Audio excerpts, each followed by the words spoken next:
I hear this quite frequently. I like my agent, but they're not sending me out much. Or, my agent doesn't see me the way I see me. Or, I'm afraid of pissing my manager off because they aren't pushing me enough, and I'm pissed about it. Does this sound familiar? Maybe you are looking for any representation or new representation. Today, I will weigh in and offer my best advice on this episode called Representation Regrets. I'm Jeffrey Dreisbach, and this is Casting Actors Cast, the podcast for actors from a casting director. It's time for another episode of Casting Actors Cast, insights for actors from a casting director. Each week, we show you how to advance your talent and your career with practical tips, advice, and positivity. Here he is, your host, Jeffrey Dreisbach. Well, hello, and welcome to today's episode of Casting Actors Cast. I'm casting partner Jeffrey Dreisbach with the McCorkle Group, the McCorkle Casting Group in New York. How are you? Hope you're having a good day. I'm having a really good day, and I'm looking forward to sharing this topic with you today, all about agents and issues that many actors find during the course of their career. And hopefully some advice and some information today will be of some value to you. But first, this is that moment of the conversation where I say thank you for tuning in to Casting Actors Cast. We continue to grow these podcasts, and I'm getting excited about some of the upcoming episodes that we are having. Hey, listen, if you haven't done so already, I invite you to check out the website. It's called Casting Actors Cast, all one word.com, castingactorscast.com. There you're going to find all kinds of information. One is a place called Jeff's Jots, and those are corresponding show notes to each of the episodes. These are the notes that I use when I present the material, when I present the podcast, but you can have them in a PDF form so that you can either follow along or have some notes for yourself, some cheat sheets for each of these episodes. Also, there's a place that says dive into the talent pool. If you fill out that form and then just give me your name and your email address. By the way, I don't do anything with that. I don't spam you or send unnecessary stuff. I might on occasion throw out a promotional topic that you might be interested in, but that is very rare even then. So please rest assured your information is completely safe. But if you do that, I'm giving away a free book on doing voiceover work called Conversation Pieces Out of the Studio. It's a downloadable 100-page PDF, yours to keep. You can put it on your device to read, or you can print it out, whatever you want to do. Additionally, there is a video that I put together. It's an exclusive video on YouTube that only those people who fill out the form get, and it's called Casting Secrets, What They Don't Tell You. Now, come on, that's a tease, right? But do check out that video. I think you'll find that really useful. And finally, here's my shout out to my good friends at Actors Connection, actorsconnection.com/New York. Hello to my good friends, Colleen and Tony. All right, so let's jump into the subject, all about agents and managers. And by the way, as we have this discussion today, I want you to know that I'm using agents and managers sort of interchangeably, although we know that there are differences. And Lord knows, I've done a lot of previous podcasts on how to get an agent and that kind of thing. This is a little bit different. These are common questions.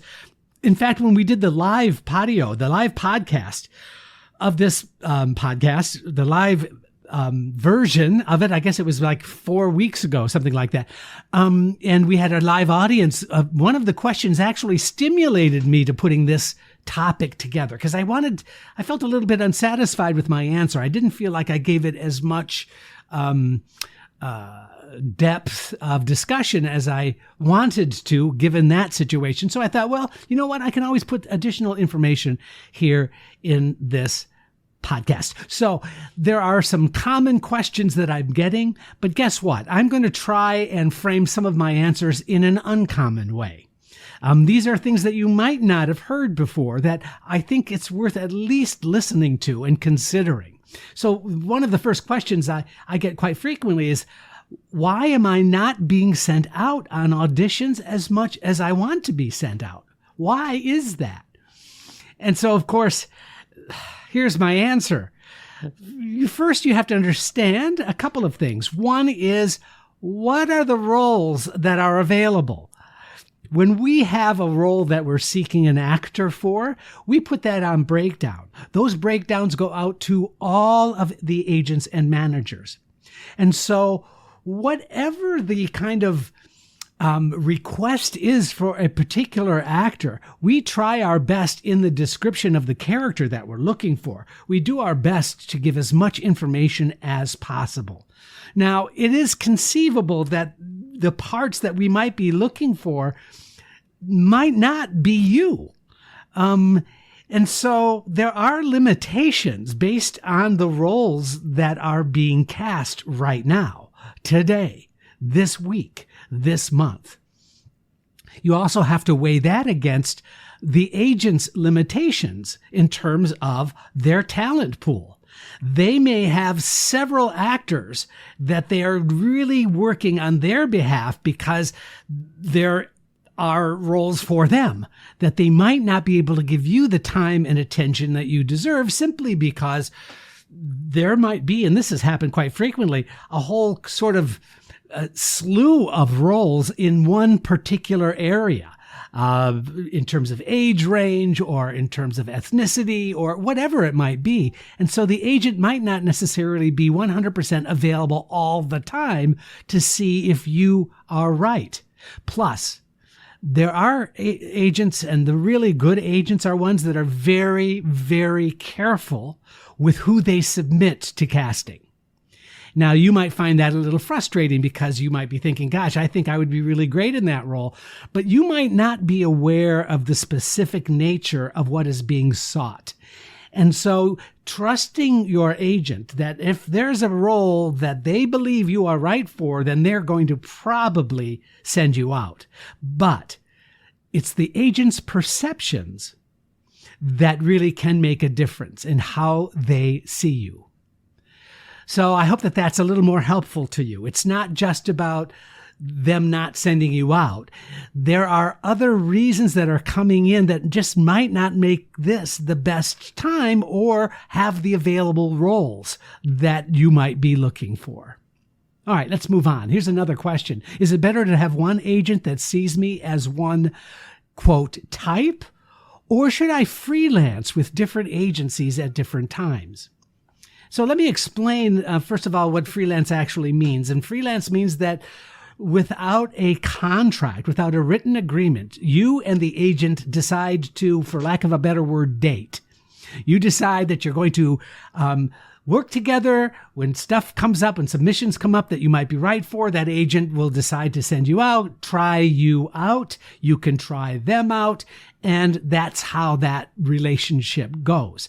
You can conceivably freelance that way with several agents. I know actors who freelance with commercials and then freelance with theater, and then maybe they have or a signed agreement for film and television work. If there are all kinds of menus, ingredients, so to speak, that actors can use. But I would caution you on a couple of things. One, it's just kind of getting into muddy waters if you're freelancing with more than 3 agents for the same area, for example, for theater or for commercials. Here's why. If that agent thinks that you're right for something, they've gotten the same breakdown as your other agent that you're freelancing with. Now you've got 2 agents who are trying to submit you for the role. If the first agent that submits you for the role should be the agent that you use for the appointment, for the audition, for the callback, for the booking. That doesn't always work that way. Sometimes actors feel, well, I like this agent better because I like their office better, but you know what? That's not really professional. So I'm not sure it's better to have a lot of freelancing arrangements with several different agencies. I think there's value in it, and I think it's really important that you date before you get married. And that's just the way I see it. Now, as to the question is whether it's better to have one agent that sees me only in one area, or should I freelance because I'm capable of doing all kinds of things? Let me first say that I've done a lot of podcasts on type, and I don't ever use the word. Now, I used it here today because actors ask me that question. And if you are working with an agent that only has a very specific idea of the kinds of roles you should play, that is something that you need to work with that particular agency. And how do you do that? Well, you need to demonstrate your ability to do more than what they see you for. Here's an example. If you're signed with an agent and they're only sending you out for for police detectives on procedural television shows, and that's all the auditions that you are getting from this agency, it's time to have a conversation. It's also, if you're signed with that agency, then it's not a good idea to sort of freelance with another agency just because they might be sending you out on different roles. That exclusivity agreement that you've signed, making you exclusive to that first agent, is something that you have to deal with. And we'll talk a little bit more about how to deal with that in a minute. But understand that if you have an agent that only sees you in one way, listen, it's up to you to make it clear by demonstration, by showing that agent that you are capable of much more. And how you do that is your business. I mean, you certainly can take a class. You can certainly shoot some auditions of you trying and doing different kinds of roles and ask them to take a quick look. So there are ways in which you can open up their eyes. But if that doesn't help, then maybe it's time to think about another relationship. And so doing it in a practical, pragmatic, very clean way is my best advice. Your brand, instead of using type, I like to use the word brand. Your brand must be compatible with your rep or with your new potential rep. That's what I'm saying.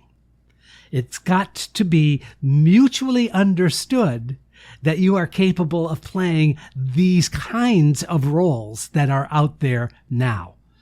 Another thing that I don't see a lot of actors doing is, actors should be watching a lot of programming. They should be watching a lot of television, a lot of series, a lot of these streaming services, and seeing the kinds of material that is going out over the air and asking yourself, those are the roles that I should be playing. Make a note of that. Make a decision that you're seeing this material on the air that you could and should be playing.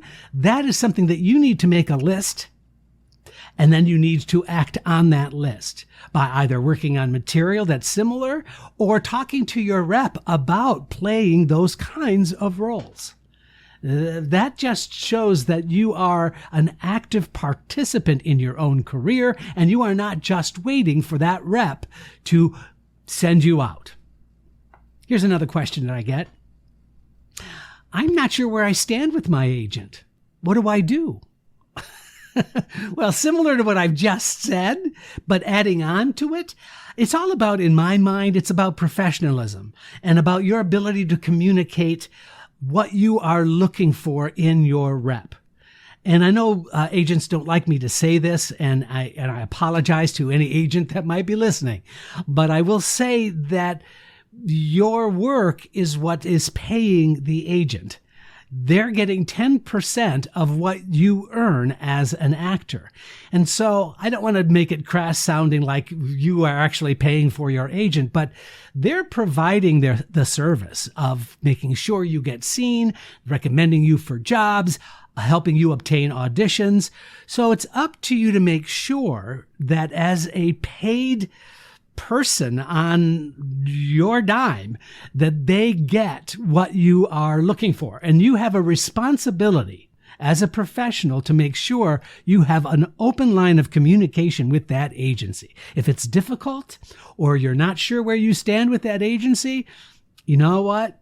Pick up the phone, write an email, take a lunch meeting, whatever you can do to make sure that you both have a good understanding about where you both stand when it comes to your talent and your career. Here's another question. What ways can I stop myself from getting upset with my agent? I think that's an excellent question. I think actors, and forgive me for this, but I think actors many times like to simply blame their agent for not doing enough for you. And that might be true. I'm not saying that isn't true. I'm just saying that doesn't help you create a positive movement forward. And I can speak from my own experience when I was an actor. And that is that I did kind of, and I'll be truthful with you, I felt like I was kind of a lazy actor sometimes. That I really waited for them to tell me about an audition or to send me out on stuff. And it really took me a while to understand that I could create my own career plan. And less reliance on my rep. It's as if I should have two parallel universes. One with an agent who's representing me for certain jobs that might be coming through that I'm not aware of, and me creating my own work, creating my own career plan. Writing my own material. I've talked about writing a one-person show, getting into an acting group, taking an acting class that's really challenging for you, taking an improv class, doing whatever you can to grow your talent, to help grow your career. Those two parallel universes are not in conflict with each other. In fact, one can often feed the other in really amazing ways. So I encourage you to really make sure that you have a plan for your career that might include a relationship with an agent. But a sole dependency on an agent is just, to me, it's just a slow progression of reliance that I think is really unhealthy, to be frank. So here's another question. I need an agent. I need a manager. How do I get one? Okay, I get it. You might be one of those podcast listeners out there who's graduated from school and maybe you even had a showcase from a university training experience. And maybe an agent didn't show that much interest in you and whatever. Let's just talk about and bring it into simplistic terms for yourself. The first step that must happen is you must research agencies. You must research the kinds of agencies that you believe are going to be right for you in your career. And what does that mean? Well, knowing the difference between a small boutique agency and a mid-size agency and a behemoth monster-size agency. Know who those agents are. How many departments do they have? How many people work at that particular agency? Who are the people that are in the legit theater department? Who are those people that are in the commercial department? Who are those people that are in the voiceover department? Who's the film and television person or persons that I should at least make an effort to connect with? Speaking of connect, that's the next step. Once you've done your research, it's now a matter of keeping your eyes and ears open for that agency's appearance, whether it is in showcases, whether it's in classes, whether it's in seminars, Actors Connection. And I know they're kind of a sponsor. It's just we have this mutual agreement that we sort of promote each other. There's no money changing hands, by the way. I just really like their work, and they really have been so supportive of the podcast. But they do a really good job of showcasing agents. They'll sometimes have 3 or 4 casting directors or 3 or 4 agencies to watch your audition work. Those are ways that you can connect. The next step is to then ask for a collaboration with that agency. Once you have a relationship with that agency, you need to be actively pursuing a freelance relationship with that agent. Listen, I would love to freelance with you if you're interested. I'm wondering where you see me, and I would love to at least have an opportunity to show you what I'm capable of and with my auditions. And then, of course, the final would be to sign. Signing with that agency is an exclusive agreement that you are only going to work with them. They are only going to work with you. And that's the sort of hierarchy of how to get an agent. Now, the next question that I get after that is, should I sign? Signing with an agency is no small task. First of all, many times actors just get emotionally involved with what that means. It means validation. It means, oh my gosh, somebody is willing to just make a full-time commitment to me and my work. Or there's a manager who really, really loves me, and that's so exciting. But here are some questions that you need to ask. Are there good signs to sign? What do I mean by that? Are there roles that you are absolutely hot for right now? Are there film and television opportunities that the agent or manager thinks that you should be seen for right now? And if that's the case, then that is an opportunity for you to make that relationship happen. How does signing with an agent benefit you? After all, does that agency get those really cool, good calls from producers, directors, networks, production companies? You see, there are some agencies that might sign an actor, but their relationship with some of these production companies might not be the strongest. So that's an important question that you, when you've done your research, will have an answer to. If you know that this agent is a mid-sized agency and they are well respected and they have a lot of clients that are getting work, that's kind of like a no-brainer, right? So asking yourself, how does this signing benefit me? Well, it might get you into doors that you would have not gotten into. And so that becomes a really positive answer. Another question. What if I'm dropped by my agent or manager? This is happening frequently. It happens more often than I care to share with you. It's not like this mass exodus of throwing talent away and stopping to working with clients, but there are many, many different reasons why agencies decide not to continue a working relationship with an actor. And that's so tough. It's really hard. It's really hard not to make it an emotional thing. I've been with this agency for 5 years. I've done work with them. They love me. And now they're saying they no longer want to work with me. Wow. It's also incumbent upon you to make a decision about when is it a good time for you to leave. Maybe they're not sending you out as much because they're sort of like, yeah, been there, done that. Maybe you're not getting the most positive responses from some of your auditions. Or maybe just the trend of casting taking place in the industry is kind of leaving you a little bit by the wayside. Those are all reasons why the agency may say it's just not worth my time and energy. Even though I love this actor, it's not providing this sort of financial incentive for me to want to continue to work with that actor. So many times it's a financial consideration. On rare occasions, it might be just not connecting with that actor anymore. Maybe there is a personality clash, perhaps. Maybe there are extenuating circumstances, either with you in terms of your availability, and maybe there's a shifting momentum in your career that the agent just doesn't see as valuable for the agency. So there are myriad reasons why that can happen. But don't emotionalize it. It's simply a situation. It's not a problem. It's a matter of understanding that the thing that happens to you is simply the thing that happens to you. No more, no less. Also, please understand that if an agent is dropping you, that is a temporary situation. It is not a forever problem. Don't make it more than what it is. You're a talent. If your talent is needed, there will be somebody to help you be well represented.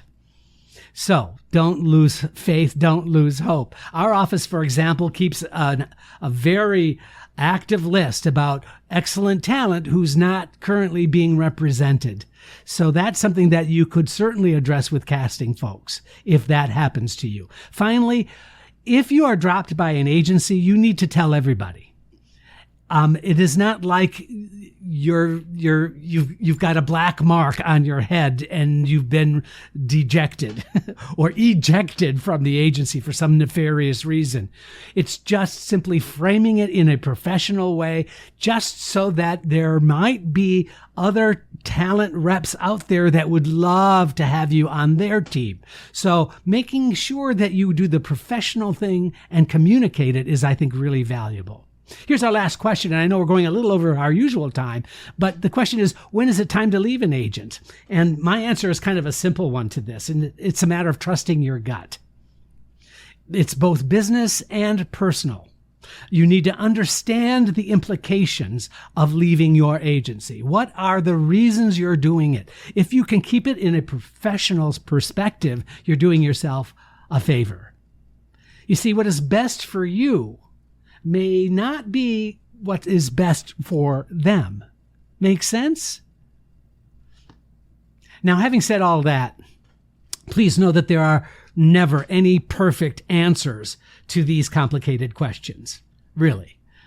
It's about having as much information as you can and deciding that the information that you have is filtered through just good business. You see, our talent is precious. It's special. It's unique. Our business is not who we are, but what we do to promote our talent. Perspective is everything. I'm Jeffrey Dreisbach, and this is Casting Actors Cast. It's been great having you in our talent pool today. Your support means the world to us, so please consider sharing, liking, and reviewing this episode wherever you jump in. I'm Megan Grace Martinez. Thanks.